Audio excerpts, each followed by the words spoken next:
Good morning, sir. Good morning. Yeah, my name is Manish, sir. I'm calling from Ranchi.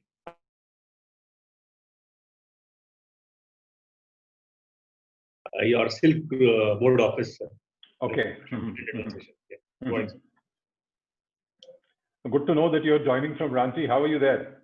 We are good, sir. We had been quite busy in our startup, and we had, if you remember, we discussed on two models. One was a software business, software marketplace business, and one was milk business, if you remember, milk home delivery startup. Yeah. And just to inform you, if you have time, just 1 minute, that the milk business sold like anything during the Corona time, because we were delivering in glass bottles.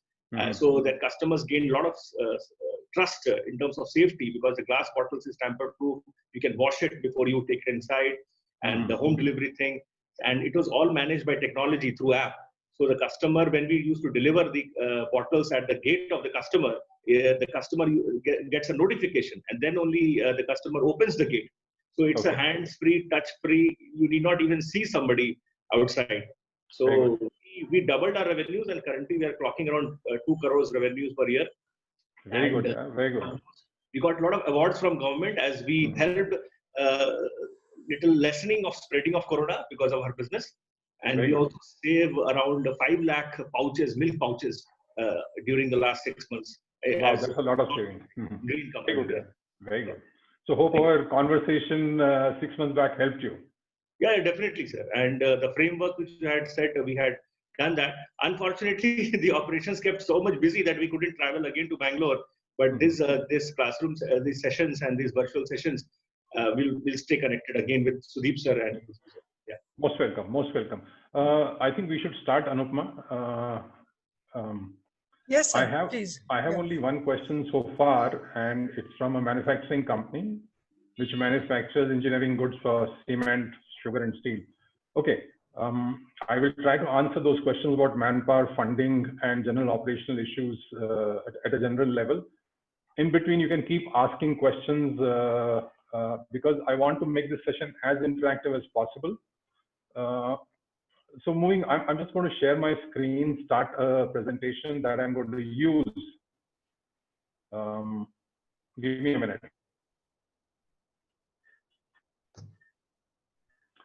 Anupma, you need to enable sharing for me.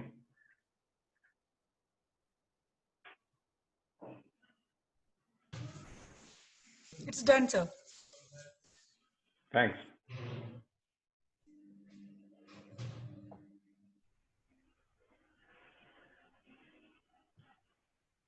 Okay, can all of you see my screen? Yes. Okay, wonderful. Yes. Let me just minimize this. Yeah. So this is our topic today: cash flow and business continuity in difficult time. And just quickly, very few of you, I was going through the names, and I think I don't recognize most of them. So in case you have attended an earlier session, great.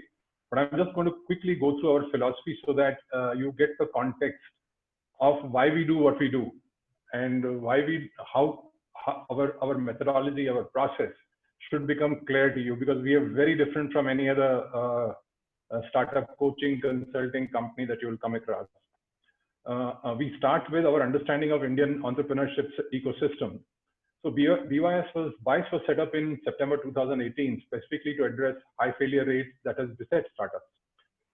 The starting up set of premises that we had were actually that culturally, Indian youth are encouraged to seek jobs rather than entrepreneurship. Consequently, they are not trained or coached to be one. And most of us would rather do something rather than think and plan and then execute. Consequently, ability to think through things and a problem solve is not developed with entrepreneur mindset. It is developed with job mindset. So, and also because of the situation this country has come out of over decades, we are more realistic about our situation rather than being in touch with our emotions and following our passion. the day-to-day reality of earning, having an income, living your life, building your dreams, keeps us really very focused on doing something. So consequently, what happens, because we are not in touch with our emotions and our passion, consequently, we do not take risks to follow our dreams. As compared to this, our understanding of the Western entrepreneurship ecosystem is different. Youth are encouraged to be entrepreneurs from their childhood if they show inclination and initiative. There is liberal use of thought frameworks, business models, business tools, business coaching. You will find very few frameworks and business models and business tools coming out of India.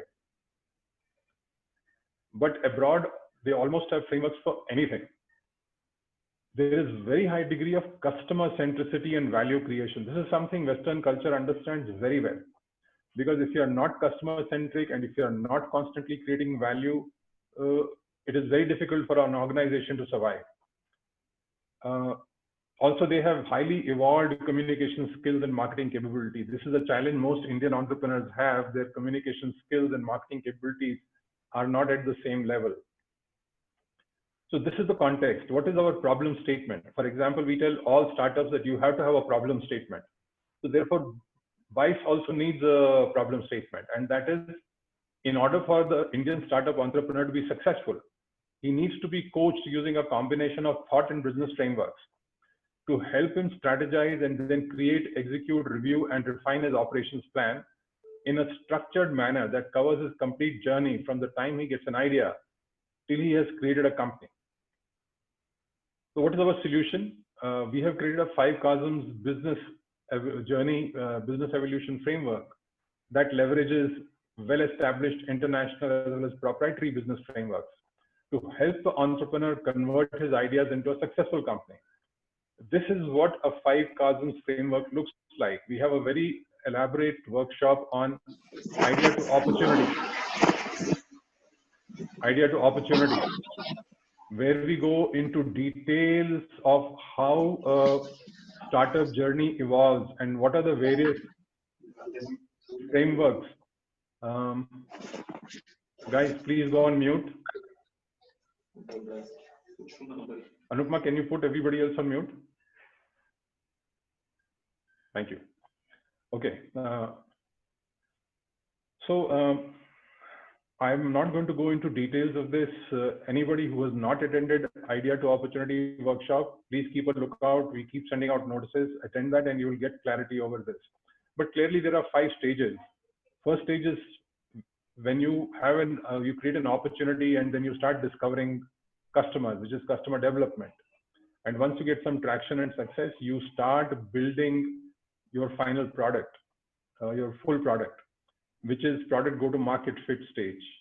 And once your product starts succeeding, finding more customers, you then have to discover your business model. Because unless you discover your business model, you will not be able to finalize the systems and processes you will need to run the company and also your revenue model. Once you have discovered your business model, then it's going to be finding the real go-to-market strategy. We'll go a little deeper into this later. And once you have established your go-to-market strategy and it's succeeding, then you are going on growth path. And finally, you become a company. So very quickly, going past this. So what is it that we do? So we coach entrepreneurs in 3 different ways and very often in combination also. We do workshops, which is picking up any one of these 5 stages of the journey or a specific framework. And we go deeper into it so that entrepreneurs can understand what they need to do. And very often an entrepreneur, whatever he learns in a workshop, he goes, implements it and succeeds.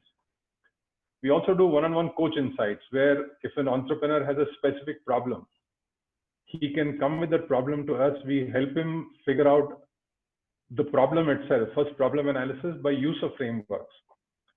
And then we work with him to figure out the right solution. And post figuring out right solution, we also monitor his implementation for a couple of weeks so that we make sure that he is on track. So Coach Insight typically lasts about anything from 3 to 6 weeks, 3 to 4 weeks. And this can be done over online also, over a webinar, over a Zoom meeting or something like that.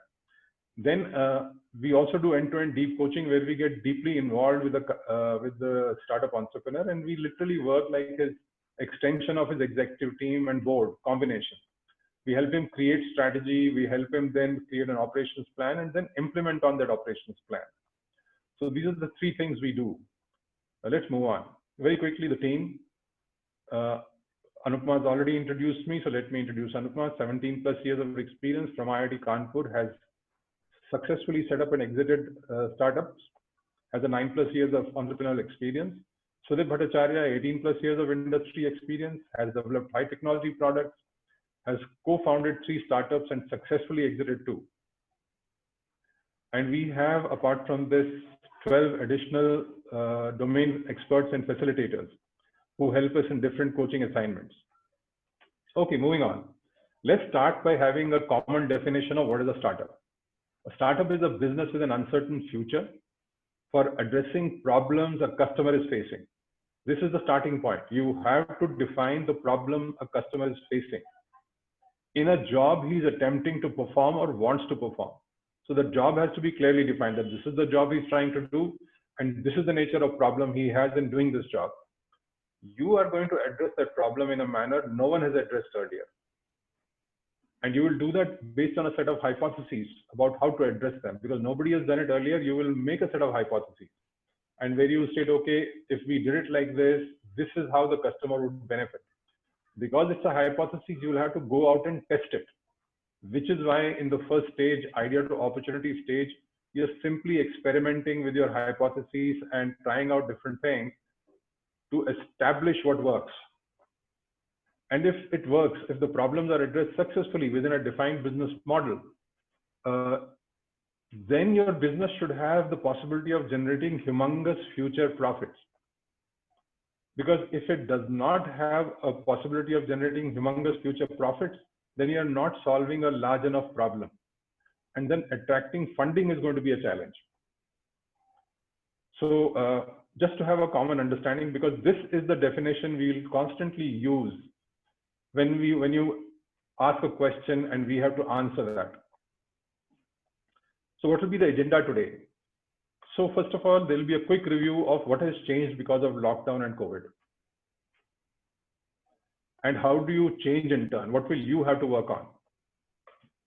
Second, most entrepreneurs we have come across don't understand finance and what will matter the most. And that is why they struggle to figure out what should they do in terms of funding, in terms of having a proper runway in front of them, and having enough money to keep working till such time they keep the company moving, till such time they get funded well. So we'll be spending some time in taking you through basics of finance and helping you understand that. Then we'll also address, in these changing times, how will you be acquiring customers at different stages of your org's evolution? And in your current situation, to pivot or not pivot. So my advice to you would be to please keep asking questions at each stage. So I will stop after each of these stages and prompt you for questions. If you want to ask a question, please raise a hand. Anupma will enable your mic so that you can then talk. Managing the prospect funnel. We are now coming to sales. How will you actually manage your sales? How do you make it more efficient, make it less expensive for yourself? How will you drive sales efficiency in these times, and how will you market in these difficult times? And what will you measure so that you constantly keep an eye on your own working and keep improving? So this would be the coverage today. A lot of topics on the agenda, 8 topics. This webinar will run for 2 hours and probably get extended. So just cautioning you in terms of you're managing your own time. Any questions so far? You can put it in the chat box if you have a question.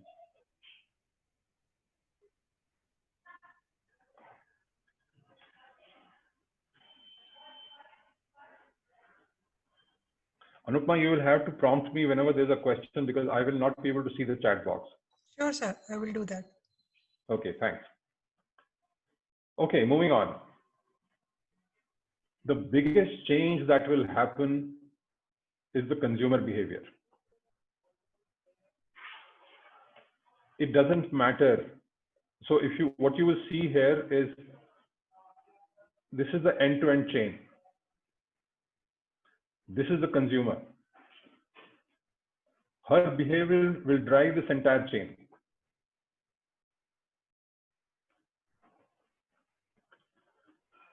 So let us say she's buying a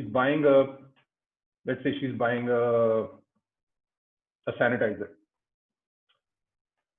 which HUL makes.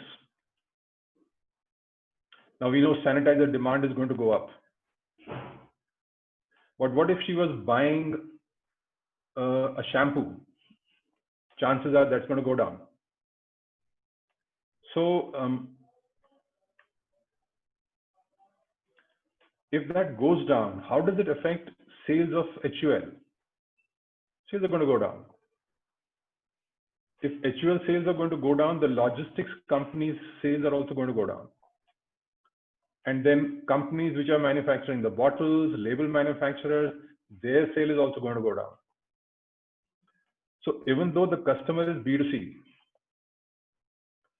but behind this HUL here, there are B2B companies behind whose sale will also get affected. And because plastic is taken, even petrochemical company sales will go down. And as a consequence, employees' salaries will also go down because some may go on furlough, some may be let off. So the entire chain gets affected because of the customer.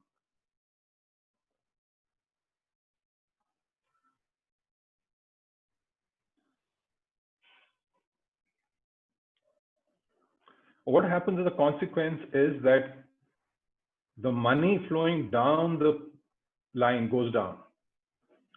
In fact, it becomes smaller.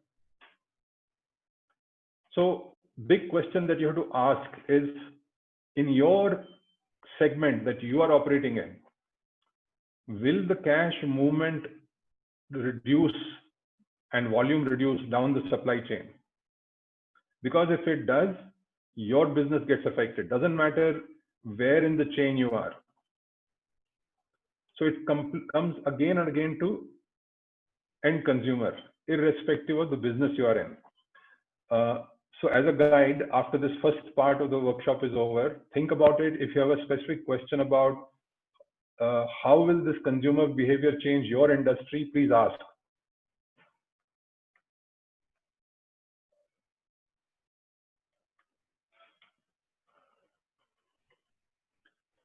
Okay, moving on. So here's what we are seeing. The groceries business is going up, and as Manish was mentioning, his milk delivery business went up. Not surprising. Grocery business is going up.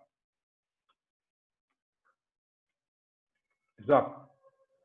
So this is a study done by McKinsey, and what they found was they actually figured out net intent. Just to explain net intent to you, net intent is if they found, let's say, 60 people, 50 people said that they will be buying more groceries, and 18 people said they will be buying lesser groceries. So 50 minus 18 is 32. So they have found that grocery spend is going to go up, home entertainment is going to go up, household supplies is going to go up, skincare is going down, apparel is going down, consumer electronics is down, quick service restaurant down, hotels down.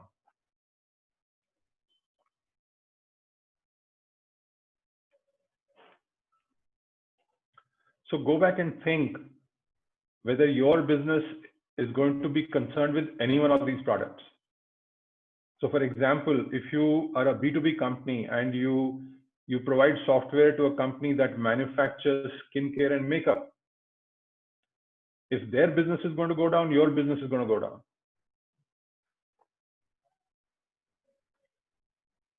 So you will have to think about not only your customer, you'll have to think about your customer's customer also.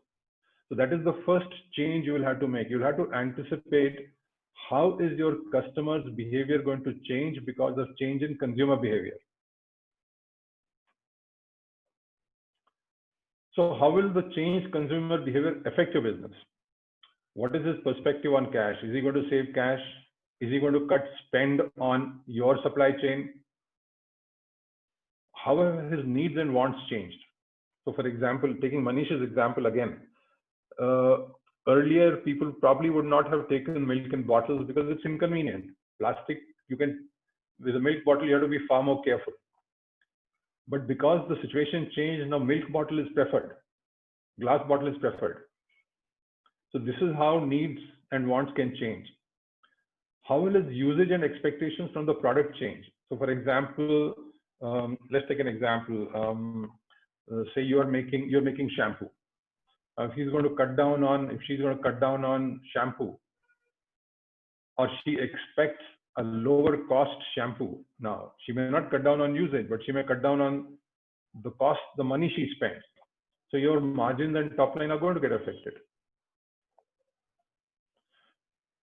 So the other thing which we do for whenever we do any framework analysis for an opportunity analysis for a startup is we try to figure out the nature of need. Is it critical or aspirational?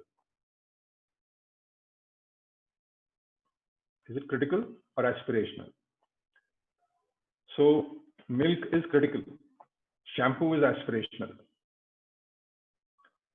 Is it blatant or latent? Milk is blatant. But anything to do with beauty could be latent. So anything that is aspirational, anything that is latent, the requirement will go down. Customers will cut on what is aspirational. The next thing you have to figure out is how is he going to get the information about your product? So if you are not, now behavior is online. People are not going out so much. So if you are not online, if you are not doing enough promotion online, then your product is going to suffer. So whether you sell online or not, but your information distribution about your product has to go online. No choice. The next question you have to ask is, will he continue to buy your products? Will he buy more? Will he buy less? So if you're making sanitizers, you will be happy. You will be laughing to the bank because sanitizers selling at unimaginable volume.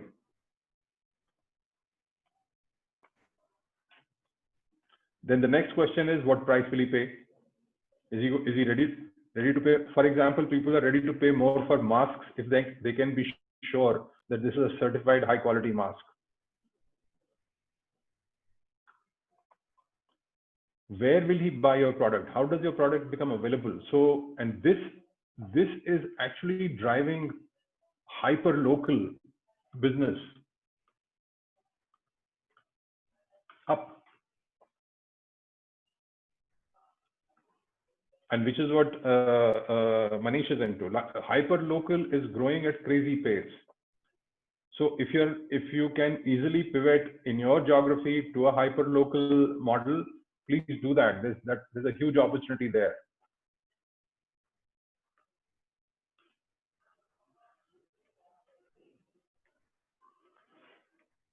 The last question you have to ask is, how will you get feedback about your product? So you have to have very robust online mechanisms of getting feedbacks. And most Indian companies do very poorly, very poorly in customer management, customer relationship management online, because there's a lot of work to be done in setting up your workflows, setting up processes, writing great emails. I mean, you see the kind of emails you get from American companies and the mails that you get from Indian companies. There is so much difference. The sheer quality of engagement from American companies is at least 10 times higher than Indian companies. So these are the areas you'll have to work on to change your, to cope up with the current situation. Next, let's look at what's going to happen. So we discussed that consumer behavior is an issue. funding is going to become more difficult. So I have kind of shown you the funding stages. This is when you do bootstrapping and crowdfunding. Once you have reached this stage, you have crossed customer development and you have reached this stage, then angel funding will happen. Don't waste your time looking for angel funding at this stage. And once your business model is established, your VC funding will happen. But in all forms of funding, what is happening is that VCs are doing investors are doing far more due diligence on your operating profitability. How soon will you start making cash profit? And we'll go deeper into that when we get into the finance topic. Also, they are giving lesser money now. So investments are happening. Investments haven't stopped. But the bar has been raised. The investors are very, very particular about operating cash profit as quickly as possible. They want to see your runway. They want to see how you're going to become profitable. They want to see when are you really actually going to make net profit. Those questions are coming up. So if you are not prepared, if you're not strong in understanding financial management and understanding financial planning, you're going to have challenges raising money today. So focus areas today, finance, please focus on cash, not profits. So let me explain to you what I mean here. So you have two kinds of profit. You have an operational profit and you have net profit. So when I talk of profits, I mean net profit, that which appears in your P&L statement. But this is operational profit. This appears as gross profit.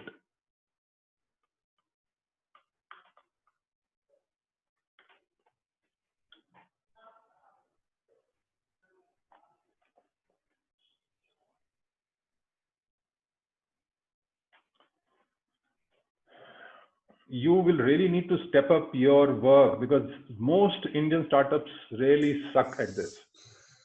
Their customer retention capability, their reactivation, discovery is not very good. So go back, look at your email success rates, look at your campaigns, and start working on improving them. There is a lot of scope there.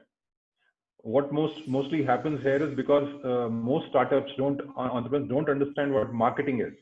So they go hire a digital marketing company thinking that digital marketing company will create your marketing strategy. But digital marketing strategy is about marketing operations. It's not about strategy. So they'll tell you, we'll do SMO, we'll do SME, we'll do SEM, we'll do SMM. But unless it is directed through a marketing strategy, it's not going to work. So you will have to go back to your drawing boards, think through your marketing strategy, think through your customer segmentation, think through your competitive positioning to succeed here. Then, sir, we have one finance question from Monica. She is asking that in order to initiate a startup in this current scenario, how important is having cash at hand? Also, what is preferred to start with our own money or look for investor? So Monica, if you can hold it till I get to finance section, I'll be answering these questions. Right now, I'm just giving you general guidance over what will you have to do in your 5 key business functions: finance, customer, operations, people, infrastructure.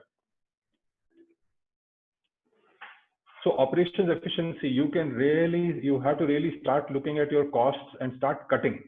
Make a plan. What do you need? What can you cut easily without affecting your business? Then next, look at what can you cut, which will mean a little extra work for the remaining people. Maybe physical work, manual work will go up, but your spend will come down. So focus on that. Then people, very important in this time. How do you retain and re-engage with people? Because your energy is going to determine this.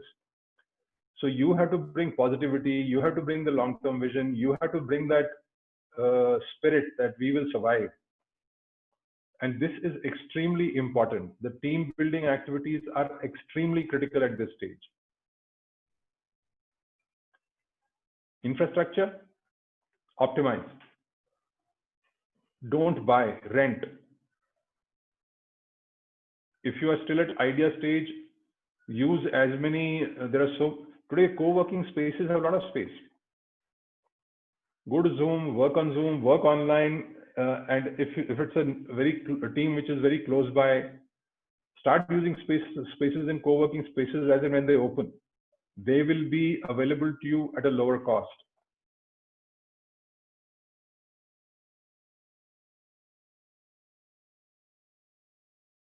Try and rent as far as possible. Okay, moving on. We did a very detailed workshop on strategy to be created during this session. It is available online. We had recorded it, so it's on YouTube. Anupma will share the links with you. You can go. I think it's about a couple of hours, but it'll be worth your time. So fundamentally, what happens in these times is companies usually fall into prevention-focused strategy. So companies which created prevention-focused, this is actually a survey done by Harvard Business University, Harvard Business School. And what they found was wherever companies created a specific strategy, they outperformed the rivals by 10%. So you have to create a strategy. You can't just flow with the tide. And there are 4 possible strategies. First being prevention focused. So they found companies which had made a prevention focused strategy, specific strategy. 21% of those companies performed better than their rivals. And some companies were completely aggressive. HP is a big example of this. I forget that lady, Carly something. She had come, Carly Fiona, I think. She was CEO of HP in 2008, and she took a company on a very aggressive path, and company nosedived. Their shares fell, their profitability fell. So you can't go aggressive blindly. You have to have very clearly thought out strategy. How will you actually go become promotion focused and become aggressive? So wherever companies had promotion focused strategies and they had thought it through, 26% performed better. Then there were pragmatic companies who actually combined defensive and offensive moves. So for example, don't stop investing in marketing and R&D. Cut down on infrastructure, cut down on your operations cost, but keep investing in marketing and R&D. So any company that had pragmatic strategy in place, 29% of them performed better than the rivals. Progressive companies who optimized the pragmatic strategy, 37% performed better. So you have to have a strategy to fight these times. So do go see that webinar recording, and it will really help you. So B2C, be driven by your consumer's behavior. B2B, learn from your customer's strategic position. What position is he taking? And you take a position accordingly. And guys, leverage technology. That is what is going to bring down your operations cost. Wherever you can, there are so many free versions available. Even if you take the free version, so let's say Zoho CRM. Zoho CRM is a free version. And for about 14,000 bucks, they give you a professional version for 14,000 bucks per year. And maybe it will cost you about 20,000 bucks. The professional version will really help you automate a lot of your workflows in your operations. So guys, start exploring technology. Automate as much as you can. Put workflows in place. It will really cut your costs down and improve your efficiency. Remember, if you don't adopt technologies and adapt, you will face slowdown and maybe shutdown. Okay, where are the opportunities in today's times? Healthcare, very clear opportunities. A lot of work happening here. Cloud infrastructure plus data localization, big opportunity. Marketplace aggregation platforms, big opportunity. Remote working, big opportunity. EdTech, big opportunity. Logistics, big.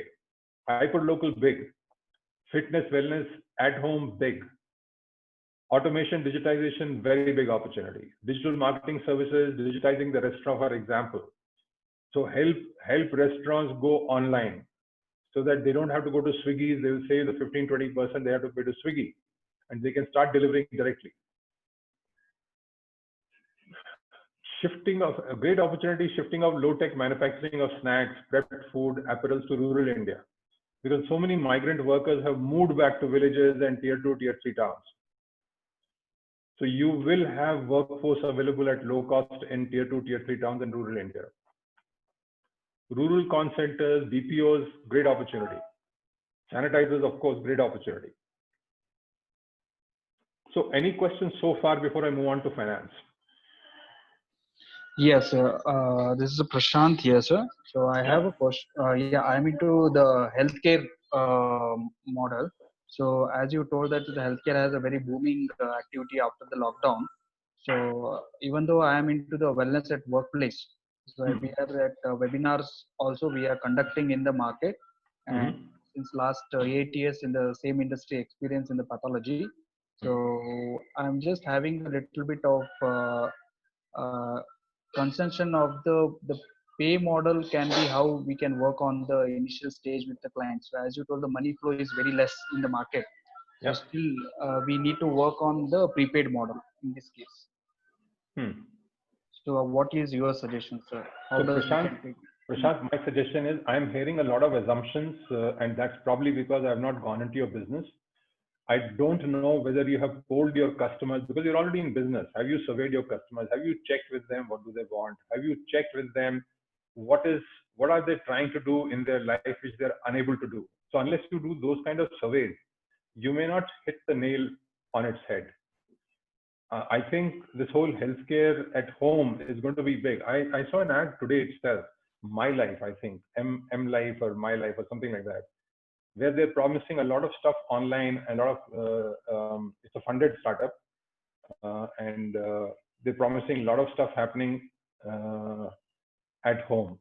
But this is going to be a reality. For example, if anybody has aged parents where they don't want to take parents to hospital, how do you provide healthcare at home online?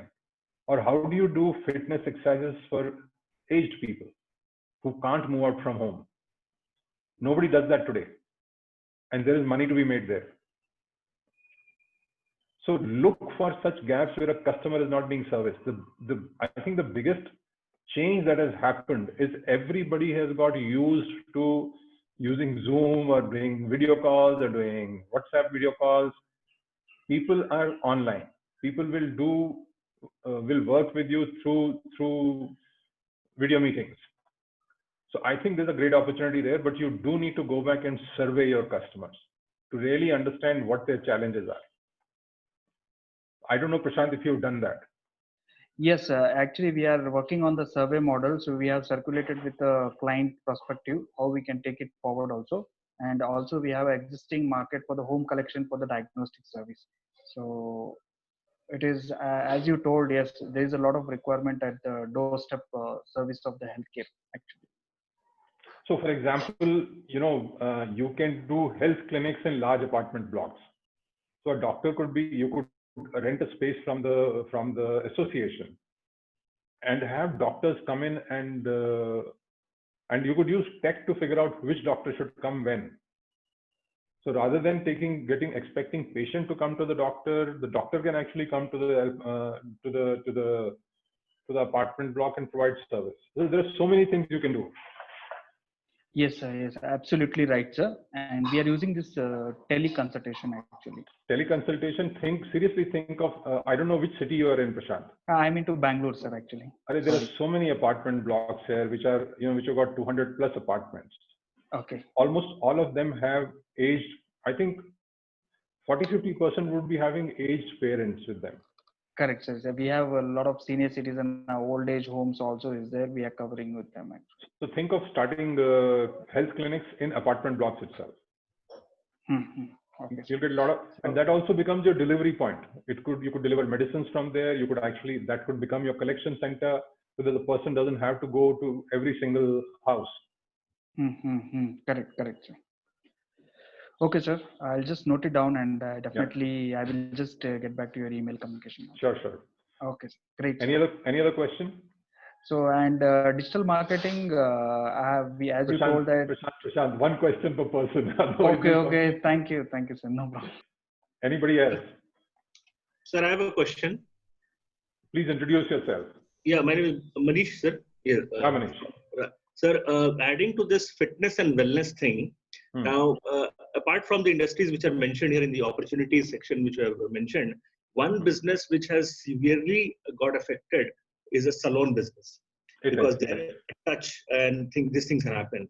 But herein, I see there is a lot of opportunity also where, because why I say, because example, my in-laws have a salon business, which is one of the most famous in Ranchi, and we were doing very good revenues. It's a 30-year-old brand, but suddenly the revenues are zero. So how we are trying to work it out is like home services, etc. Because skincare is something, you know, where again, a person who is used to a particular skincare or skin health, even if in this lockdown they don't want to compromise with the type of treatment they were doing or a brand they were using, and all this, or example, a face massage they were using or a facial they were using, they don't want to change that methodology or that thing, etc. So huge opportunity, and they ready to pay a premium for that if suppose services are done. So herein, any suggestions from you, like how an aggregator model or how a home service model can be done? We are working on developing a technology where people can do appointment booking, and like Urban Clap used to do, but therein we tried to do that here, but we had a lot of problems. Example, if you send somebody to give service to me, then I may, you know, do whatever 1 or 2 services which I have booked, but I may get 3 or 4 services. There was a lot of cheating which was happening. So we stopped that. So we didn't work out at that time, because at that time people footfall on our shop was good. But now, since home delivery business is on a high demand, and we can charge premium for that, so how this can be done through technology, wherein that pilferage or that cheating can be stopped? Because I see all those premium salons, premium brands are now. Manish, you will keep asking the question. Just one question and then wait for the answer, right? I think there's only one question, but Manish is really concerned about this from his expression. He really wants to solve this one. Okay, so this is for anybody who's trying to get into home business. So guys, you know, please remember that you're not the only bright one. Everybody else will be thinking about the same thing. Yes. So you need to get back to, again, the same question. What is it that the customer is wanting to do but cannot do? So here's how I see it, Manish, that customer would like to come to a salon because that is where he gets maximum service, unless he can't move, because in a salon he can get 10 different things done. He can move around. There's a shampoo area, there's a wash area, which at home becomes very difficult. Suppose he or she wants a massage. He may not have an alternative to get a massage done at home. Yes. So there are a lot of things that can't be done at home. So you need to break the whole thing into 2 parts. What are the quick delivery services that can happen at home and the customer will be satisfied? And what are those services which she will need to come to salon? So the question is, how do you make salon acceptable to the customer? Yes. I think that's the question. That's the problem to solve. This gives a huge opportunity where these small kits, example, we have devised small kits, example, a foldable mirror, example is a foldable table, these things, etc. And all these salons have been asking from me that, can you provide me this gadget? So this gives me a huge opportunity also for a small manufacturing unit, sir. Just to tell to you and take later advice, that all these salons are looking for such portable devices where salon experiences can be given at home. Yeah. तो मेरा point ये है, मनीष, कि ऐसा काम करो जो easily copy नहीं हो सकता. तुम करोगे 10 जने, और अभी जैसे हैंड सैनिटाइजर्स हैं, हैंड सैनिटाइजर की बोतल 300, 400, 500 रुपए की बिकती थी, करीब 200 ml की बॉटल. अब 40-50 रुपए पे आ गई है. और हैंड सैनिटाइजर्स वाले रो रहे हैं बेचारे, 2 रुपए पर बॉटल, 1.5 रुपए पर बॉटल बचता है उनका. So why get into a business where you will not have a differentiating factor? Okay. Right? So if the customer is willing to pay a premium, can I have a van instead of, which gives full service? Okay. In a locality? I mean, start thinking differently. I'm just throwing some ideas at you, essentially trying to tell you that think differently. बाकियों से हट के सोचो, तब कुछ फायदा होगा. Yes. Any other question? Hi, this is Monica. Yeah, Monica. Yeah, I was thinking actually, I used to travel a lot, and wherever I go to travel, I used to get souvenirs, handicrafts of that area. But now travel is one thing which is going to get affected, and a lot of people won't be able to travel, but people still want things for their home, to give to their friends and family. And I'm on a maternity break right now from my office work. So I was thinking of getting into the handicraft business. But I'm not sure how will this situation will affect it, and what kind of, how to start with the system, what kind of strategy should I apply? So my suggestion, Monica, is that so ये सारा game जो handicrafts का है, ये curation का game है. If you can curate, then you can add value. Right. And so curation में you should have sources figured out. So if your sources are figured out and you can curate, then it's a question of setting up the right marketing strategy, promoting online. कुछ ना कुछ sale होने लगेगी. Right. So figure out sourcing, figure out curation. Thank you. Yeah. Okay, guys, moving on.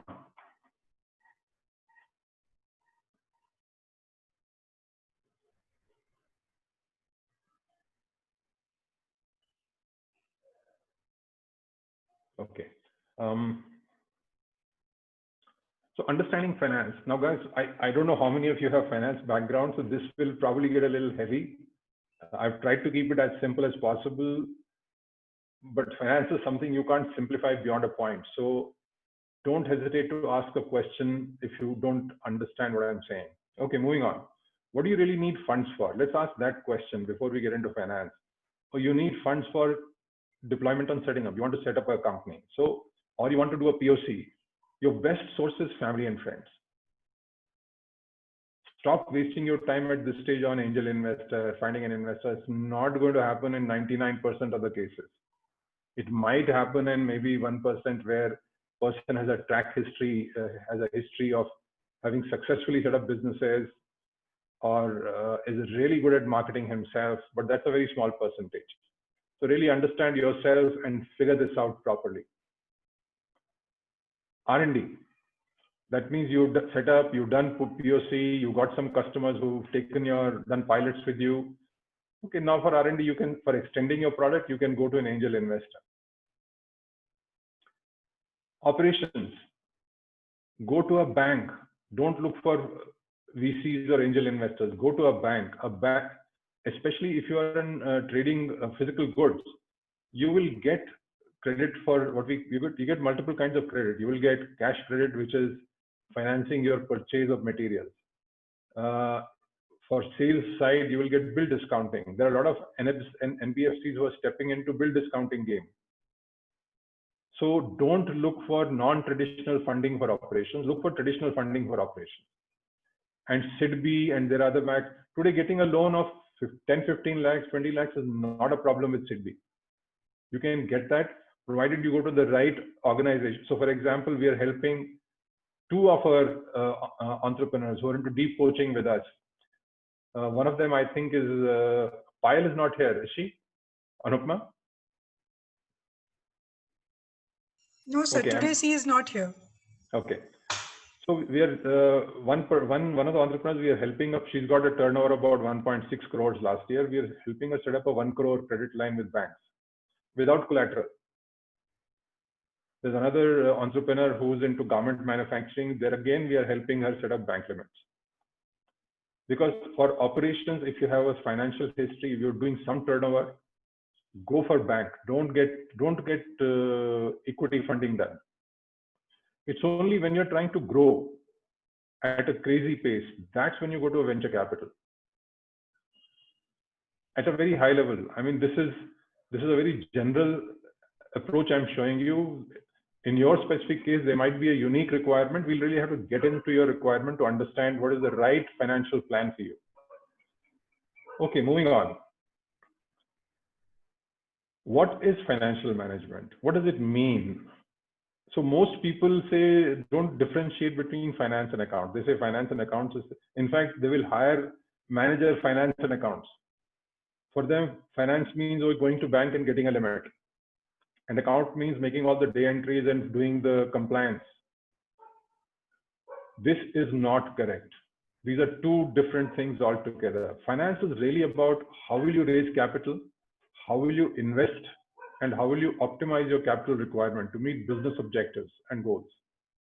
It has nothing to do with accounts. Let's go a little deeper. So your tools for financial management are three fundamental statements, and my experience, most entrepreneurs don't understand these three statements. First is your balance sheet. Please spend time and understand balance sheets. If you have to go online and learn, please learn. So really, balance sheets have three things.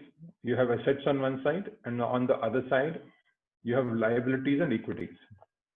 Equity is money you brought in. Liabilities is money you owe to the marketplace. It could be your creditors, it could be your banks. The next thing you need to understand is your income statement, which is revenues minus expenses, which is your profit or loss. Please start reviewing your P&L on a month-to-month basis. Very important. And third, most important statement, which my sense is 99.999% entrepreneurs don't use this. Your cash flows.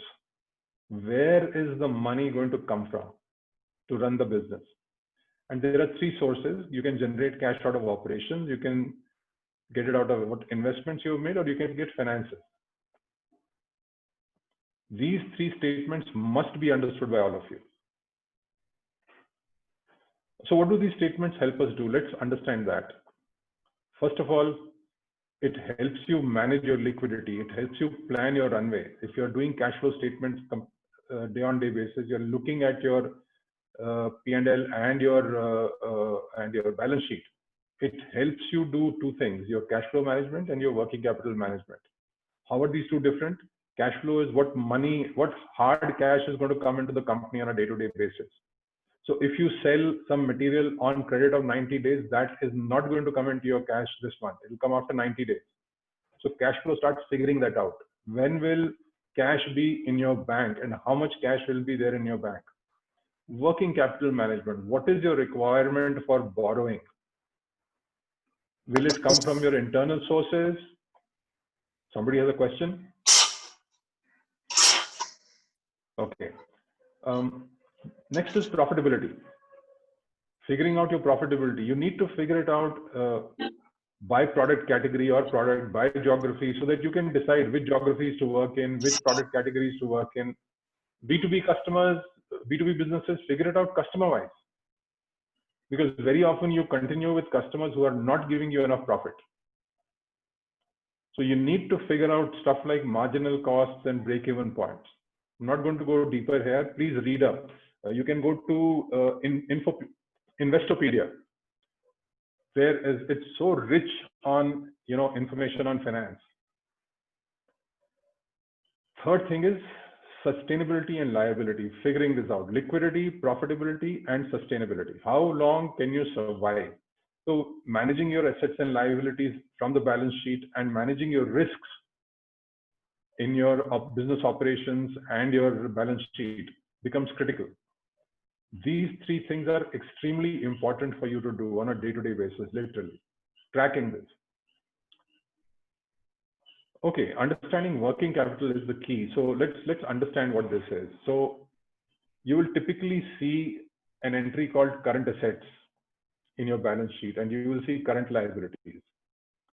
Current assets is cash you have, customers, money owed by customers, and inventories that you have. So it's 80,000 rupees. Current liabilities is who all do you have to pay? Your vendors, your short-term borrowings, money that you would have borrowed. And what are your accrued liabilities? Liabilities. So for example, GST becomes an accrued liability. Income tax becomes an accrued liability. You have to take that into account. Most entrepreneurs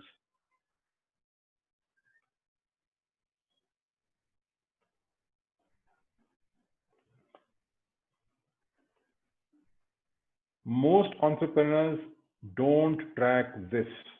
And that is why their GST payments, their TDS payments, their income tax payments are delayed and they pay penalties. Just because you did not track your cash flow, you did not track your working capital.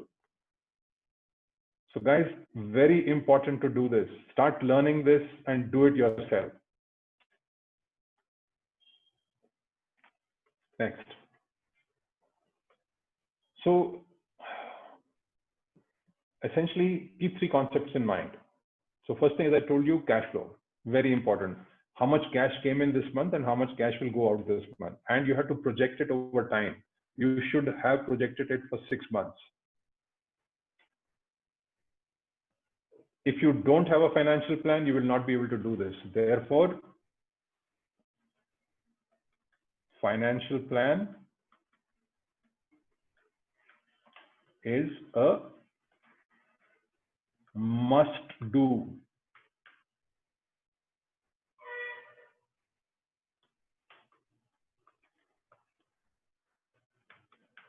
I can't emphasize this enough.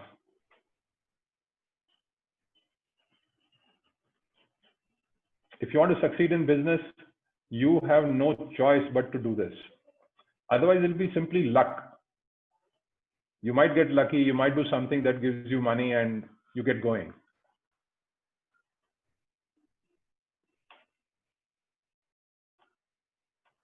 Okay, next. Cash profit. That is money that has been realized from sales. And this means cash in the bank, not credit. Emphasis on money realized minus expenses to be paid is cash profit. We also call it operational profit. So for example, it will not have depreciation. It may not have interest payments. Usually we suggest that you should take care of interest payments, but interest payments is something you can go negotiate with banks.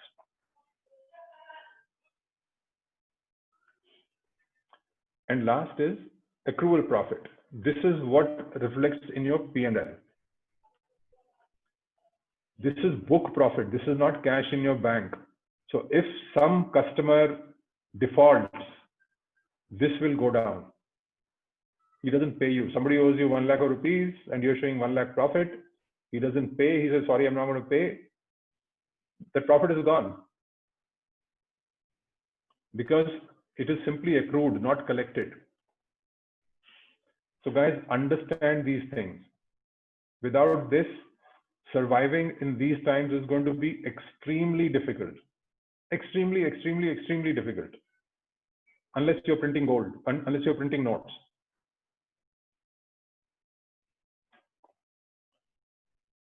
So keep your eye on cash profit. What this means is at least your operations are being paid for your business. You are not borrowing money again and again.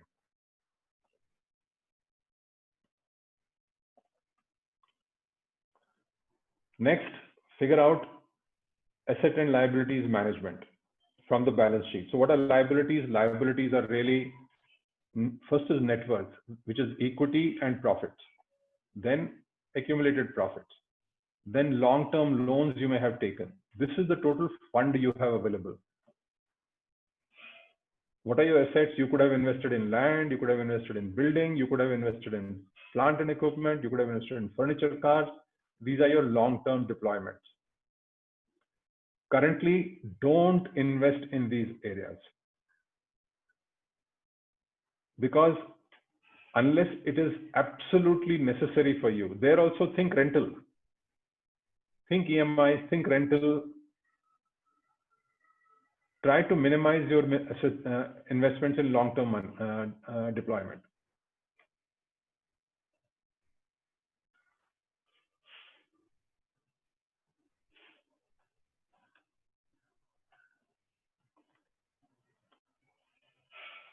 Then short-term funds. So you have long-term funds and you have short-term funds. These are short loans, your vendors giving you credit, bank limits that you would have taken, cash credit, OD, and you have short-term assets.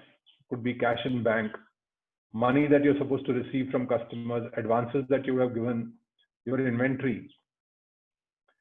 These are the 4 things that exist in your balance sheet.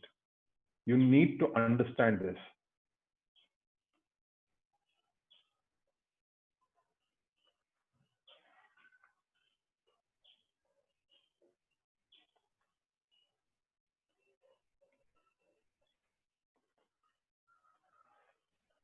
No, now I'm going to link it back to what stage your startup is at and where you should borrow money from.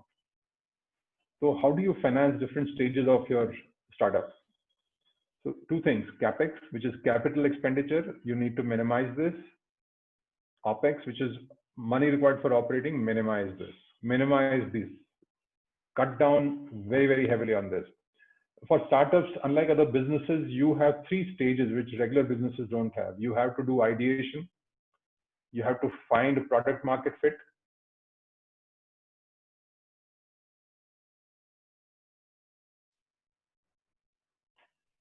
So let's kind of see.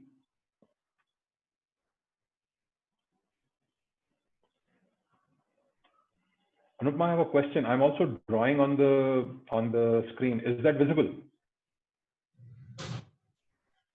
Not now. No, earlier. I've just rubbed it out. Earlier it was, yes, yes. Okay, great. You were erasing, that was also visible. Okay. I just want to be sure it's coming through. Okay. First stage is ideation. So you need to bootstrap.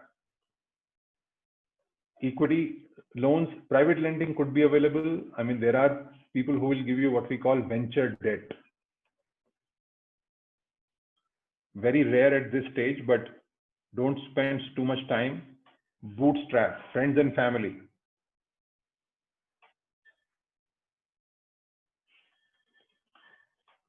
If you're running a social enterprise, then trusts are possible. There are social investors who invest. But because you're still not operating, therefore you can't generate money from cash from operations. So forget about that. For operations, again, bootstrap, private lending. Social enterprises can go to trust, ops, profit is not possible.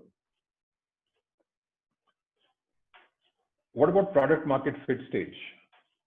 We strongly recommend that you still keep doing exactly what you were doing through the ideation stage, because if you try, you can find angel investors at this stage. But if you start giving out equity at this stage, your dilution becomes an issue. By the time you move to getting VC funded, you may be holding just maybe 5% to 10% of equity. By the time you get to, let's say, what we call Series A. Post Series A, you may be just holding 5%, 10% if you're not careful. If you have three promoters, 3 founders.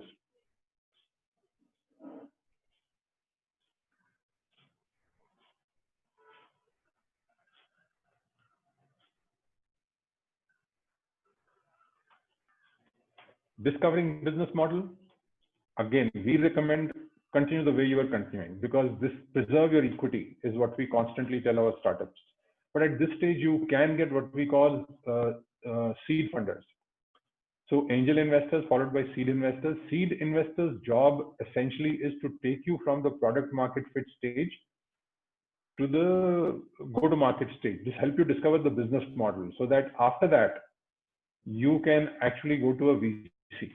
Because VC investment before you've discovered your business model is not going to be possible. As I mentioned, that VCs have become very, very cautious about where they're putting money, how much money to give, how much equity to take. So all those questions are there. Setup, which is you discovered your business model. Now, again, we constantly keep telling people you can now go for equity funding, but use convertible notes. So this will work with angel. This will work with seed. It is not going to work with VC. Because by the time you reach VC stage, valuation will be a must.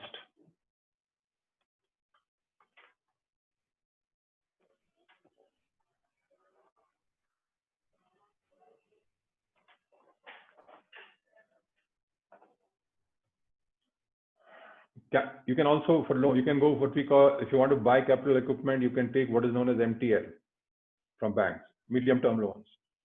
It's possible.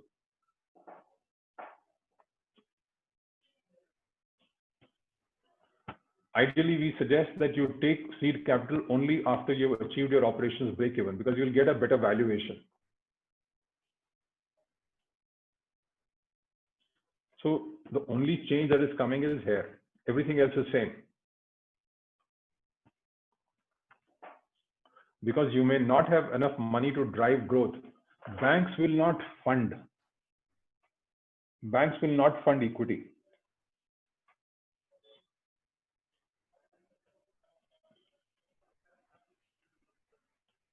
Though some banks have started doing it. RBL Bank has an option now where it is doing equity funding for startups. So those of you who want to go to RBL could actually explore that. Banks will set it up. My sense is banks will set up special funds for startups.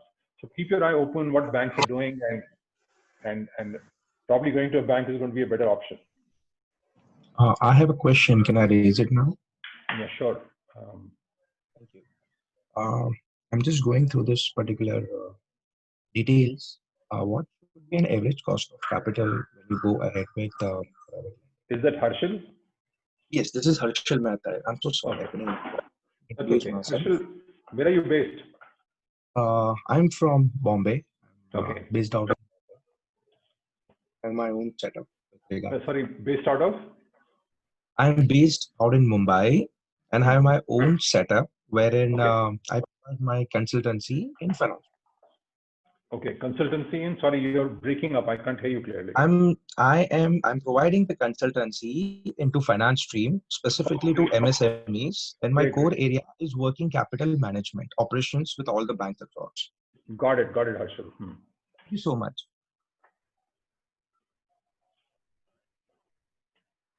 Okay, so that is just information. You don't have a question, is it? No, I just had a question that what should be an ideal cost of capital at this point of time when you go ahead with a private lending? Because private lending too comes with any collaterals offerings or how this ecosystem works. Mm-hmm. But at this point of time, when I know that my fixed cost is X, my revenue is gonna be Y. I just need to have Y minus X. That is something been left. Now this is what maximum I can offer if I want to go with the break-even point. Yeah. Right. But this is what the growth is. This is what the cost is. So this is the ideal cost of capital that I can go across with. So I just want to understand what is your judgment over this. So Harshil, see this is my personal view, and we have been implementing this for startups, and it has worked. So our view is that don't confuse business operations with business growth, because two need very different kinds of funding. And what we have seen is that most entrepreneurs end up borrowing for operations, which is borrowing long-term money, raising long-term funds for operations. No, sir.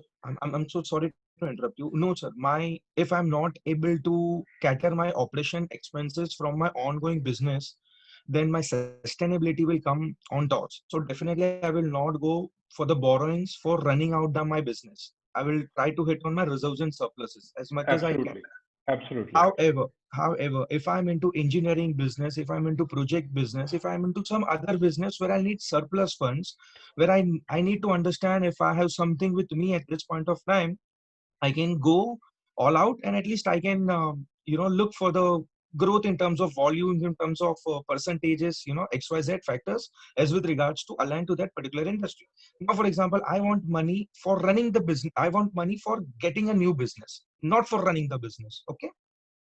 Up to here, are we on a same common platform? Absolutely. Harshil, so new business for me is growth, right? All right. So I'm separating what should be the ideal cost of borrowing that I should be able to cater? Because before Corona, you must also be knowing what was the rate was going across with a private lending institutions, or say friends or relatives, or any particular consortium of individuals coming across together from different industries. So Harshil, as far as startup world is concerned, what had been happening was that there are these online lending platforms which are aggregating HNIs, and they were typically lending between 18% to 24%. Absolutely, but this point of time, even the growth of that person would be, after COVID? So if you think about it, if you take base rates of base interest rates, they've dropped by something like 200 to 300 basis points. So I'm expecting that these private lending, because of the uncertain situation, might have a movement of 1.5% downward. So it might come down to 16% to maybe 22%, but I don't see that dropping substantially, because if you see the walks, the risk factor has gone up. All right. So the spread is. I'm so sorry. I'm sorry to interrupt. You were saying something. Sorry. Yeah, the spread is an issue, and so therefore a very sharp focus, more due diligence. Velocity is going to come down, and somebody who's sitting in US who's kind of put, let's say, $500,000 up for borrowing, he's going to be worried. He's going to be worried. So whole portfolio examination, portfolio vetting is going to become more stringent. Timelines are going to go up. All right, understood. And because most of it is supply chain funding, so they're going to kind of look for, customer quality, how is the underwriting going to happen? All those issues are going to come up. The whole due diligence, obviously. Absolutely. Yeah. Okay. So the combination of, I'm so sorry. And thank you so much. Thank you so much for addressing to it. Thank you so much. Okay.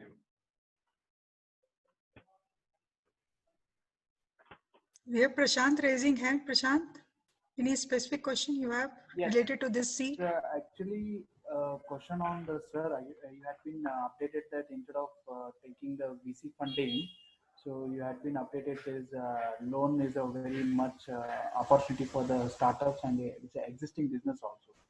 So how we can the scale, but the loan again, it might be have a little bit of might be the challenges, but even though VC is, why not opportunity? I'm asking.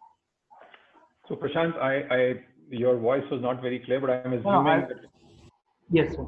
I'm assuming that I've heard you right. And so fundamentally, at a very high level, any business has 3 stages. There is a setup stage where you can do your POC, you can test whatever you want to test, and you figure out whether you have a worthwhile business to follow. Setup stage has to be funded by yourself. Unless you have a history of success of having set up enterprises, then you can have professional investors coming with you. Best example is Myntra founder, Bansal. I forget his first name. Sachin Bansal, I think. I forget his first name. Then set up Cure.fit. Right? And Cure.fit, before it had even actually started, had already raised some $150 million because he has a fantastic history. So, but people who don't have history will have to get money from friends and family or their own investment.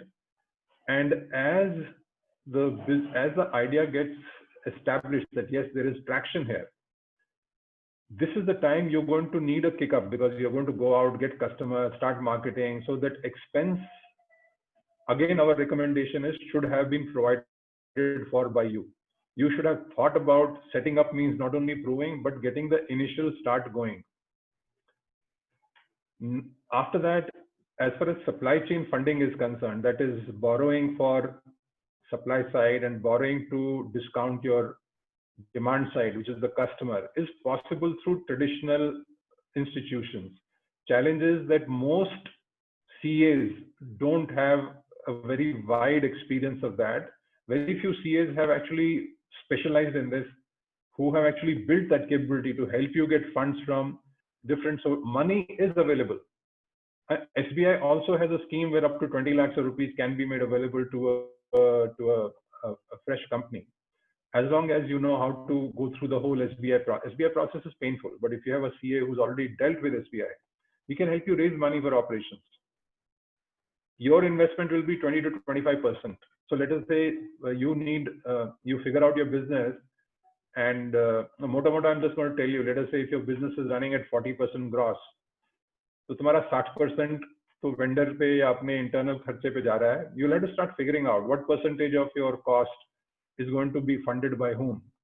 So how much credit vendors will give you, how much money do you need for your day-to-day operation, where is it going to come from, what kind of credit will my customers need, how do I get money from bills. So typically, if I assume that a product is worth $100, you can raise money for 60 to 70% of the rupees. बाकी 30-40% तुम्हें लाना पड़ेगा. अब वो 30-40% तुम्हारा काम से नहीं है. It will not generate from operations right away. So you may initially need to plan. So if you've done your, as I said, if you run your break-even analysis, you would have figured out that you require a runway of 6 to 9 months before the business starts generating net profit. So you would have to have a financial runway for 6 to 9 months. And now suppose you say, okay, I have reached a break-even point, but now I was working only in one city. I want to go to 20 cities because I have figured out a model for each city. Now you're going to need risk funds, which is growth funds, which is where a VC or a seed fund and all these risk funds come into. Bank is not going to fund that. So it is clearly you have to think of three things. How do I set up? How do I reach a break-even point? And how do I grow at a crazy pace? All three have different kinds of funding. Hope that answers your question. Yes, sir. It's a wonderful, you have been given me clear answer. And yes, it's really helpful for me. Okay.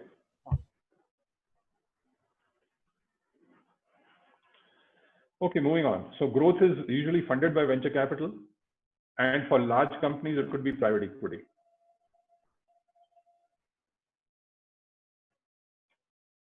Okay, now having given you some perspective on finance and having answered questions on finance, I'm going to move on to the marketing side of your business, the sales and marketing side of your business.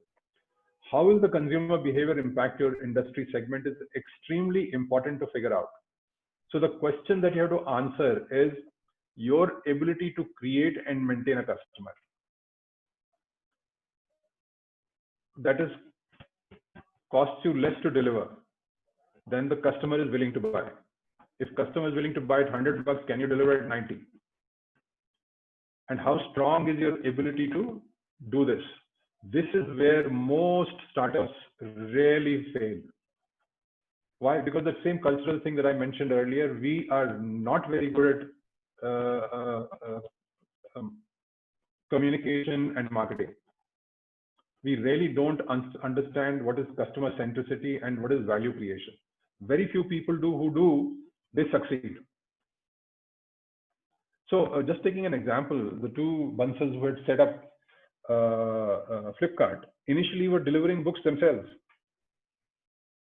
And they were doing it intentionally. Dunzo's CEO, Kabir Biswas, went out on deliveries till very, very recently because he wanted to understand the market, stay in touch with the market. That is customer centricity. Customer centricity is, give you an example. I bought a Apple Mac Pro for I think 170,000 odd a couple of years ago, and I was not happy with the interface. There was no problem with the product. The product is perfect, but I've worked all my life on Microsoft's Windows version of Office, and I was not comfortable using Office on Apple, so I wanted to return it after a week. No questions asked. The person came, just took the laptop, saw it was working, and left. So that is customer centricity. Customer is the king. You have to have that approach. And that is going to be extremely critical for you. So let's kind of go deeper here. Let's understand what's going to happen about what kind of customer are you going to meet at different stages of your journey. So this is a fantastic research done by Dr. Rogers in 1960s. And I'm amazed, most Indian entrepreneurs are not even aware. This is such a fundamental truth. It applies to all kinds of businesses, whether it is startup, not a startup, regular business. So what happens is initially, you are going to find customers who are innovators. And they are looking for novelty. This forms about 2.5% of the market. So if you're creating an MVP and if it doesn't have novelty, something that will excite the innovators, you probably will not get traction. So if you are in early stage, you've had an idea, want to go out, you will have to carefully choose innovators. And you have to have bells and whistles in your product that will attract innovators, which means you should have done your market research and you should have figured out what will excite innovators.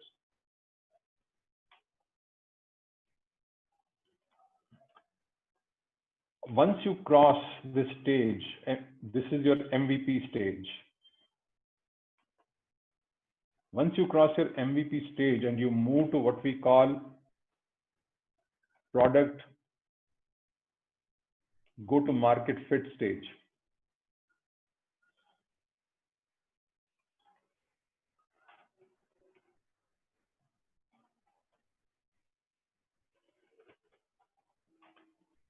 you will find early adopters who look for competitive advantage.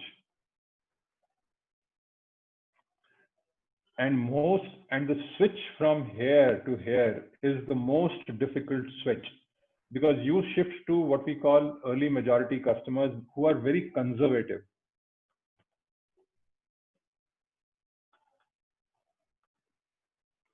They will look for benefits. So novelty, competitive advantage, benefits. These are the only three reasons for which a customer buys anything. He's either looking for novelty, or he's looking for a competitive advantage, or he's looking for benefit.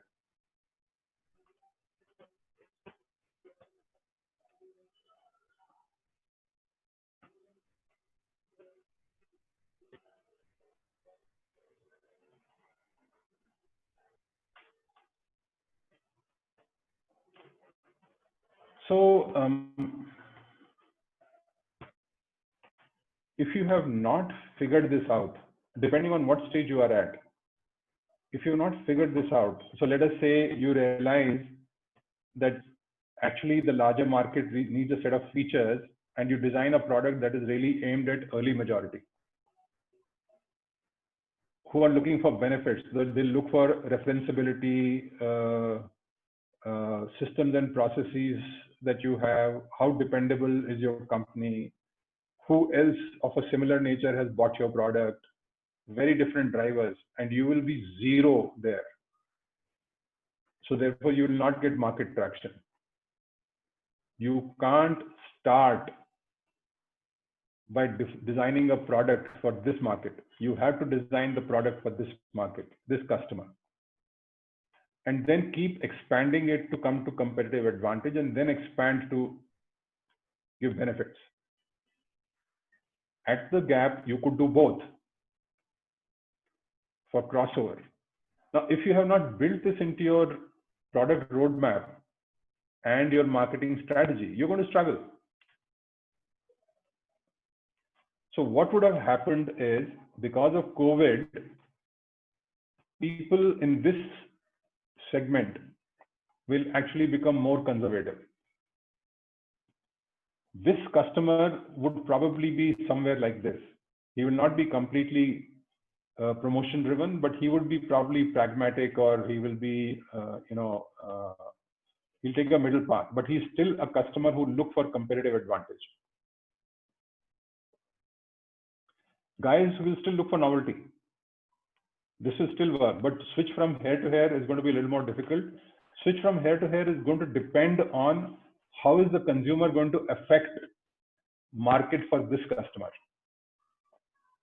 How is the end consumer who's buying that shampoo from HUL affect this customer's market? You'll have to think through these things very, very carefully.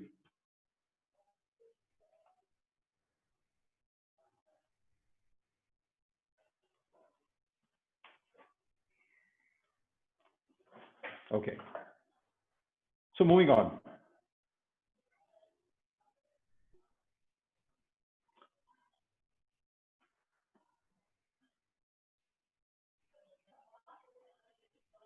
So the question for you that you'll have to answer, whatever else you're doing right now, you'll have to answer, do I simply course correct or do I pivot? So for example, if I look at Manish, he had started a home delivery business where in fact he doesn't have to pivot. He has to course correct and make it even sharper. And same for Prashant, it's a course correct. But if you are in a business where the industry is actually going to go down, your customer, his sale is going to go down, you will have to start thinking of pivoting. Because course correct may not be enough.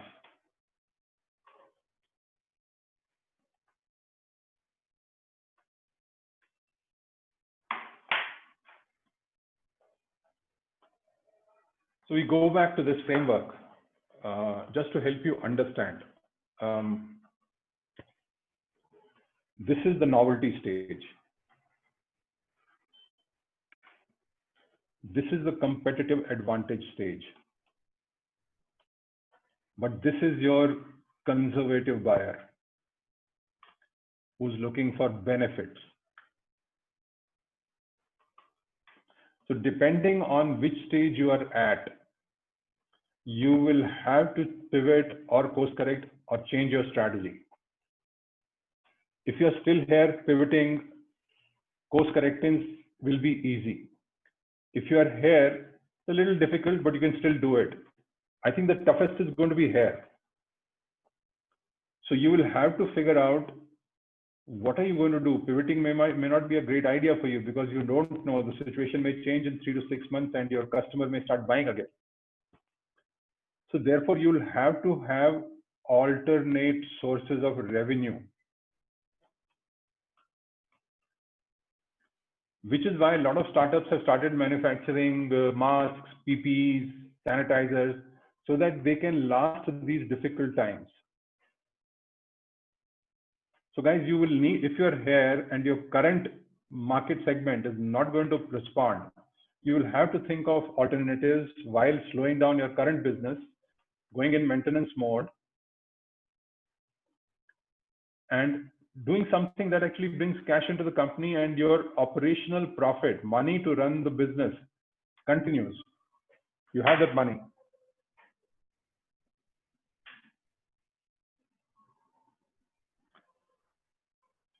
Driving sales efficiency. What do you need to do in sales?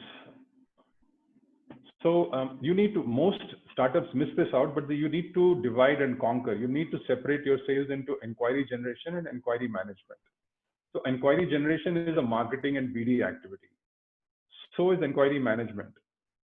Inquiry conversion is a sales activity. I'm going to order fulfillment, after sales service, collections, and then remarketing to customers and getting new orders, and then executing those orders. This is marketing function. And this is your sales function. And then building a CRM capability on top of it. Now, our experience is that most companies have the salesperson do all this because they're trying to save cost. Biggest mistake. This is your marketing activity. Have one person who you pay 15,000-20,000 bucks who does this. These are all what we call your sales operations activities. You can have a girl or a boy sitting in your office, pay him 15,000-20,000 bucks, and he does this. Your salesperson should be doing just this, nothing else. Because that is what he's good at. He's hunter. He can convert inquiries that marketing would have matured. So the difference is in US, in Western culture, companies will proactively use automation here. They'll use all kinds of tools and platforms to do that. We've not seen Indian startups do this. Very few do this because very few understand this. Very few spend time understanding this. You'll have to start learning this.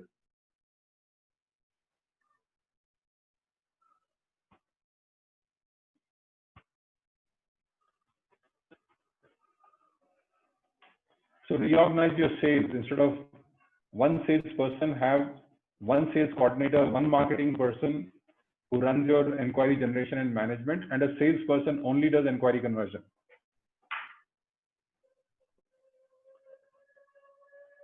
Now, because even if you hire a really great salesperson, pay him 35,000-40,000 bucks, you'll find his conversion efficiency will be much better because you're not making him do routine stuff like tracking orders, answering customers' concerns, running after collections, not doing that. How do you drive sales efficiency? So let's get into science of sales and marketing through funnels. You have various options for marketing. You have direct marketing, you have advertising, public relations, social media, events, market research, broadly. I would question money you will spend on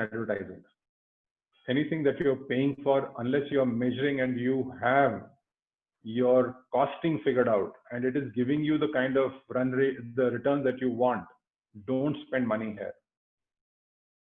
Don't spend money on social media marketing. Don't hire somebody, some agency, digital marketing, to do your social media marketing, search engine marketing, or influencer marketing if you're paying for it.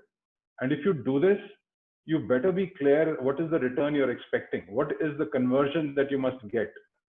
And only if financially it proves that yes, when you gave somebody 20,000 rupees to do social media marketing for you, and you spent another 50,000 rupees on social media marketing, it gave you, it took care not only of cost, but it also gave you profit in turn.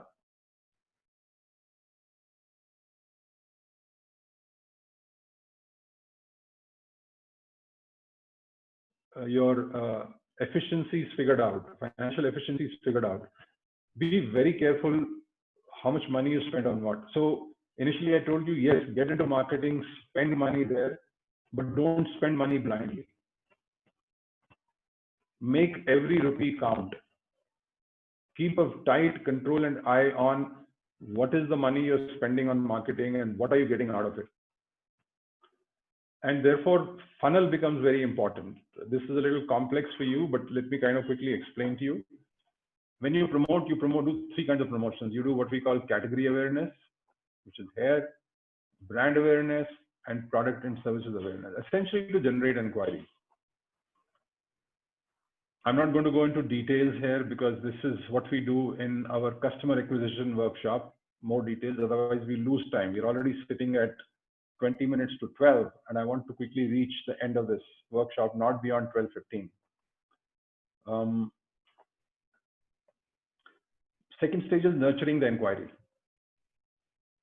And third stage is converting the inquiry. You need to measure at every stage. Measure how many leads came in, how many got converted at which stage, how many are at the next stage, and keep tracking your scripts at each stage and keep optimizing and making it more efficient.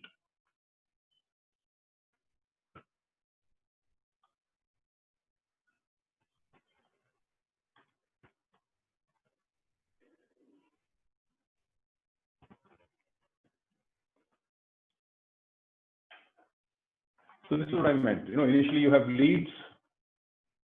Leads get converted into what we call sales qualified leads. Sales qualified leads get converted into prospects, prospects into potential customers, and finally customers. And then spend money on nurturing the customer so that you can get repeat orders. And measure at every stage. What was your conversion? What went wrong? Deep dive into that. And you have softwares available. I mean, Zoho, HubSpot, there's so many sales CRM that help you do this. And some of them are free. You can start using free versions. Once you start getting returns on it, you can start taking the next version, paid version. So very quickly.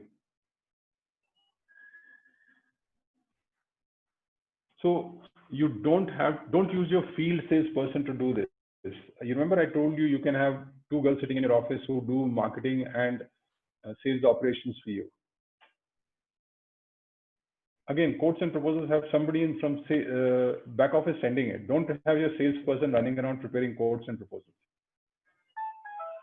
Now, when actually purchase moment comes, conversion comes, you can have HO or field sales doing that for you. Again, remarketing, cross-sell, upsell, use tech, use automation, and have a person sitting there driving it for you. That's your marketing person doing this.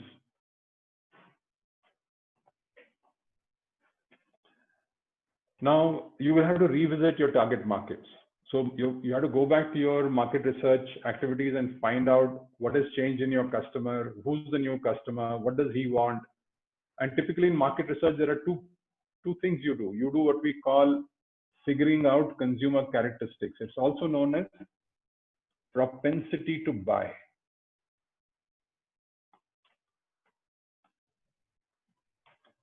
And the second approach is behavioral segment. So for example, because of COVID, people's behavior changed. They started wearing masks. They started using sanitizers. They became risk conscious. Behavior changed. And that behavior has driven markets. If before COVID, somebody would have told you, why don't you start making sanitizers, you would have laughed at him. So Dettol के साथ थोड़ी compete करना है.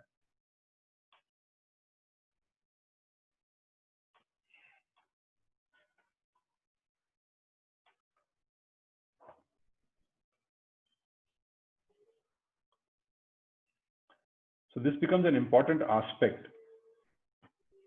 So my advice to you is focus on this, and you can do a lot of Facebook-based A/B testing to figure this out. How is your customer, new customer or old customer change?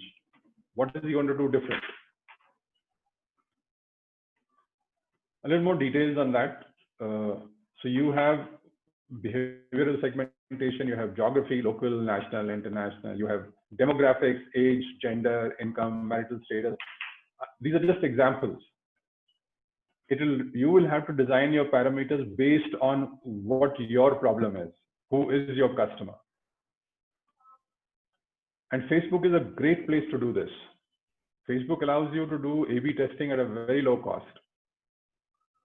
So figure out from A/B on Facebook through A/B testing, who's your customer, what's he wanting to do, how has his behavior changed, what is he looking for, what will he respond to, what's the price point he'll be happy at. Start figuring these things out. Then choosing the right channel. There are so many channels. You have email, newsletters, widgets, content marketing, SEO, SMM, SEM, blogs, publicity, PR. There's so much that you can do, and you will have to start spending time on this because a lot of this is free. You will have to learn this stuff so that your acquisition goes up. And then activation through how, so you remember I had one of the points we had visited was, how is your customer going to experience your product? You'll have to start thinking about how will activation happen for you. Will the customer physically have to see your product? Can you make him experience it online? If it's an app, how do you make him download and use the app? You'll have to start thinking about those things. And then how do you retain? How do you get references? And finally, how do you generate revenue? So you'll have to start looking at all these channels and see where will you get traction without spending money. And where you absolutely need to spend money, then watch every rupee you spend. Metrics, the kind of metrics you can use. Quantitative analysis, do traffic, especially for apps, traffic analysis, user engagement, report what users do, track usage, conversion percentages, start tracking on your website, on your app. Qualitative, usability testing, session monitoring, watch what users do, figure out problem solutions from small number of users. Then comparative, A/B, multivariate test, a whole lot of stuff you can do. Competitive, monitor and tracking, you will have to do these things. Sorry. These 4 areas you will have to measure: quantitative, qualitative, comparative, and competitive. The more you measure, whatever you measure will improve. That is guaranteed. Start measuring your waistline every day. Take a tape. I can tell you, you'll start exercising. And you will reduce your waistline. You control your diet. You'll start exercising. Measuring is the key.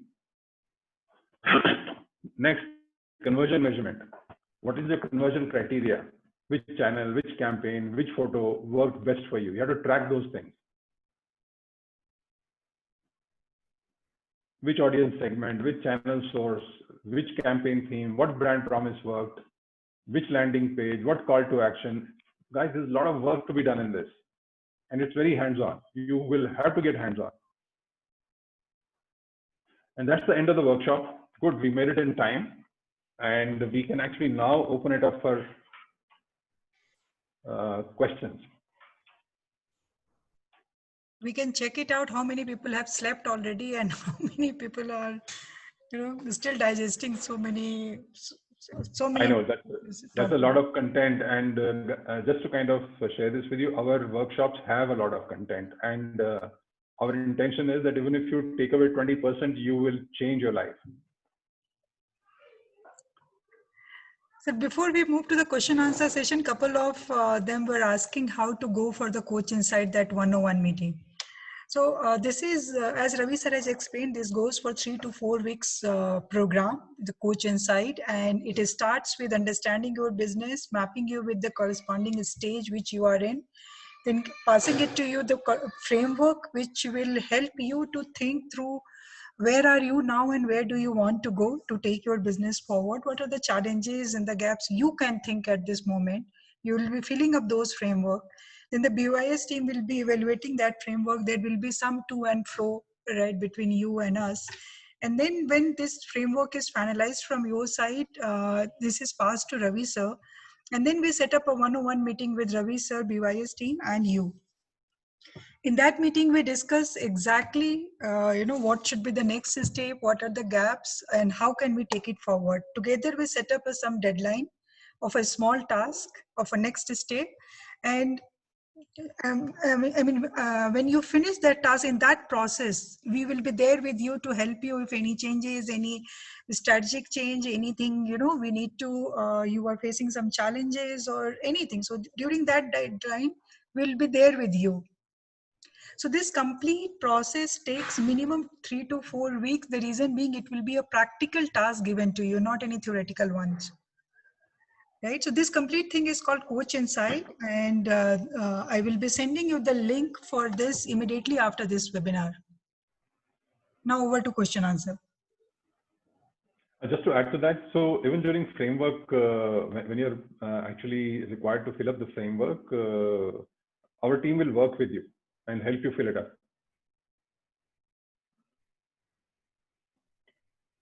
Yes. I see again Prashant and Manish has raised hand. I'll come back to both of you. Before that, let's see if anyone else has questions. Because you both had been given a chance, so wanted to see if anyone has, then otherwise we'll come to you. Monica, you also have asked. Monica, Manish, and Prashant. No, we'll come to you. I'm not saying we'll not ask, but just wanted to see if anyone else. Let's quickly answer Monica's question. We have actually another 15-20. Sure. So Monica, you can go, then Manish, then Prashant. Thank you. Thanks for the session. Actually, I got a lot of questions, but I think first I should go through Investopedia before asking them. Just one for now is, you mentioned going through the technology like Zoho, HubSpot, etc. These are for marketing and sales thing. But do we have some sort of technology that can help us with the framework? Because I'm still in the idea format. So we have an idea to opportunity framework, which we use for people who are still at idea stage to help them sharpen what exactly will they do. So that framework is there. And just offline, you can speak with Anupma and she can help you figure out how to manage that part. Thank you, Ravi. Okay. Is Akshay still here? Akshay Gadia? Because Akshay had a question. Okay, I guess not. So move on. Akshay is here. You can ask Akshay, unmute and ask. Meanwhile, we can take, I see Manish, and Manish, we can take your question. Okay, thank you. I was just going through the second last slide, which sir was saying. I have two parts of my question. First is just a comment to help the other startups also. The slide number 47, which sir was mentioning, wherein we need to spend a lot of our time and effort in channelizing our social marketing channels, etc., and getting it automated. Just to tell that though we are in a tier 2 city, and we were spending a lot of time last year in developing our CRM and developing our website and getting our funneling and SEO, etc. Then many of our counterparts or even mentors were saying that this is maybe not the right thing, because why in a tier 2 city people will Google for milk and other things, etc. But that investment of time and energy and even money brought a lot of fruits for us during this COVID time, because we got surged even from people from US, from Singapore, even from Japan, who were looking for such services for their elderly parents or even for their relatives. And we could channelize those funnels, and they could download their apps, because they cannot call us, or it's not so easy. So they used to download our apps. We used to get inquiries, and then we used to give services. And 30% of our sales pipeline got because we had invested on our SEO and those things. And we get even inquiries from all metros, and our ranking of our website is even better than the websites which are there in Bangalore or even Bombay. Even if you are in Bangalore, you can search Pure Milk Home Delivery, you will see our as number 2 or number 3, even better than the best of the companies. So it's really helps. That's one thing. My second question is related to finance. Finance, sir, seeing the different modes, as you said, rightly said, bootstrap is the first step. Second is maybe your lending. How do you see that with the current scenario that banks' deposits has humongously increased and the lending rates have come down? How would this be? And they were earlier a bit risk averse. How do you think that they should help or invest in such our type of startups who had even positive cash during the COVID time and could generate revenues? Do you think the banks should be lenient enough with the government schemes, etc., and we should focus more, because that is not equity fund? Instead of running behind investors, though we are at a growth stage, we don't want to run behind investors and ask money against equity. Instead, go for a lending, because our cash flow allows us to even pay the interest rates they will charge. How do you think, sir? So I think a lot of things are going to happen in the lending sector. The key to I don't know how many of you understand how lending or banking works. The entire business of lending works on somebody underwriting the risk. So when a bank lends, they also underwrite the risk either with RBI or with the government. Somebody underwrites the risk. And expectation is, and government has been speaking of few schemes where they'll underwrite risk for lending to SMEs and startups. Yes.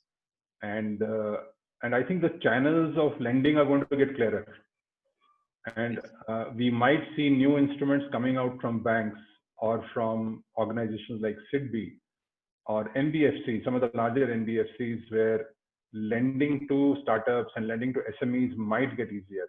The interest rates are of course going to drop. You're going to be looking at anything which is sub 10% rate. The whole idea of collateral probably for small loans is not going to be insisted upon. Just keep an eye open, and my advice to you is find some really good CA who understands the schemes available from various institutions. If you are not finding, we can help you. Okay. Or go talk to banks yourself. Go meet SIDBI, understand SIDBI's schemes.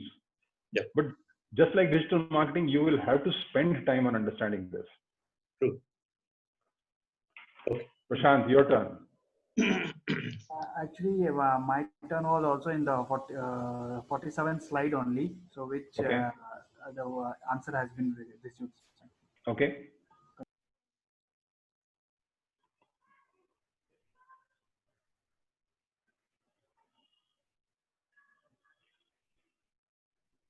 There are 2 new messages. Joel. Okay.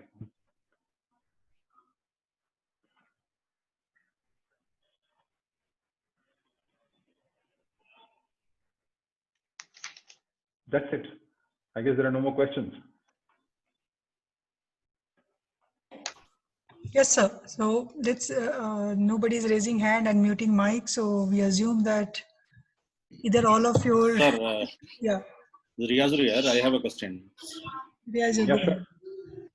Yeah. So this on lending part as well. How about registering as a MSME will help us getting collateral-free loans with MSME? So you'll have to look at various schemes that are available to MSMEs, and there are various channels for MSME lending. So at this stage, without understanding your business, I can't give you a very specific answer, Riyaz. And but there are various options available. It will depend on what your business proposal is. We could take that offline, understand what your business is, and then probably guide you. Okay, sir.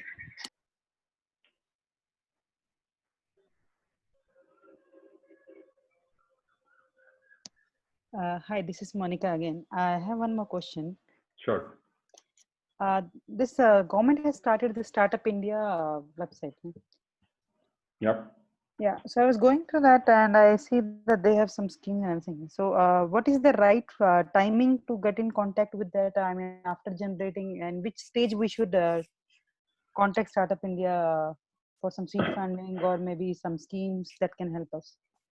So Monica, first of all, let's understand what Startup India is all about. Startup India enables you to work through government approved incubation centers.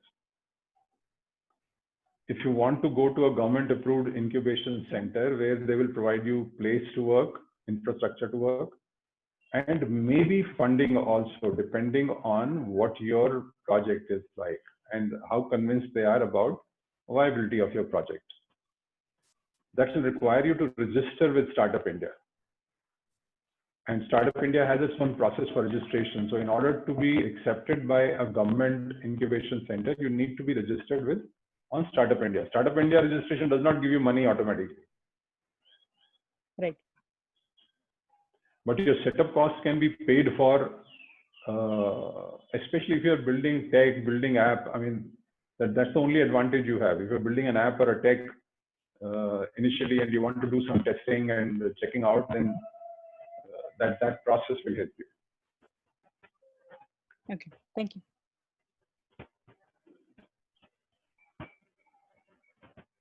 I guess that's it, Anupma. Yes, sir. Yes, sir. Let's wind up. Thank you so much for this so much of insight full session. Right, lots of things to get implemented. Okay, sir. Thank you so much. Thank you, everyone. Thank you, everyone. I will be sending a link to you and save my number for future workshops. Thank you. Thank you.